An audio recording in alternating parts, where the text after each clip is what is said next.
YCP నాయకుల్లో ఒక భరోసా, ఒక ధీమా కల్పించే ప్రయత్నం చేస్తున్నారు జగన్మోహన్ రెడ్డి.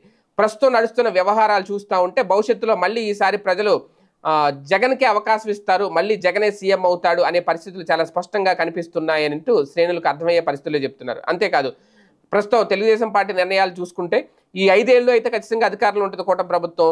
మళ్ళీ అధికారంలోకి ఎవరు వస్తారు అనే దాని మీద ముందుగానే జాగ్రత్తలు తీసుకుంటోంది కూటమి ప్రభుత్వం. ఒకవేళ తాము రాకపోతే ప్రతిపక్షంలో ఉంటే ఎలా నిలదీయాలి అధికార పక్షాన్ని అనేది కూడా సీనియర్ నాయకులు కూడా 2027లో తెర మీదకు తీసుకురావాలి. అందుకే ఇప్పుడు వాళ్ళందరినీ పక్కన పెడుతున్నారు, అదే ప్రధాన వ్యూహం అని కూడా చెప్పుకొస్తున్నారట. దీనికి కారణం ఏంటంటే ఇప్పుడు ఆల్రెడీ రెడ్ బుక్ రాజ్యాంగమో ఇంకో కలర్ రాజ్యాంగమో ఏదో ఒకటి అక్కడ అంటే వాళ్ళు రెడ్ బుక్ ద్వారా అరెస్టులు చేస్తున్నారని చెప్తున్నారు కాబట్టి ఇక్కడ రాజ్యాంగాన్ని తప్పుపట్టాలని కాదు.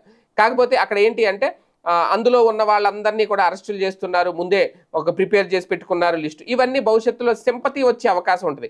ఇప్పుడు కార్యకర్తల్ని సంతృప్తిపరచడానికో, బుజ్జగించడానికో, వాళ్ళలో కళ్ళలో ఆనందం చూడడానికో ఇప్పుడు అరెస్టులు చేసి వైసీపీ నాయకులను చిత్రహింసలు పెడుతుంటే అదే ప్రజల్లో సింపతిగా మారితే రేపు పొద్దున ఖచ్చితంగా మారచ్చు. మళ్ళీ వైసీపీకి ఛాన్స్ ఇవ్వాలని ప్రజలు అనుకోవచ్చు.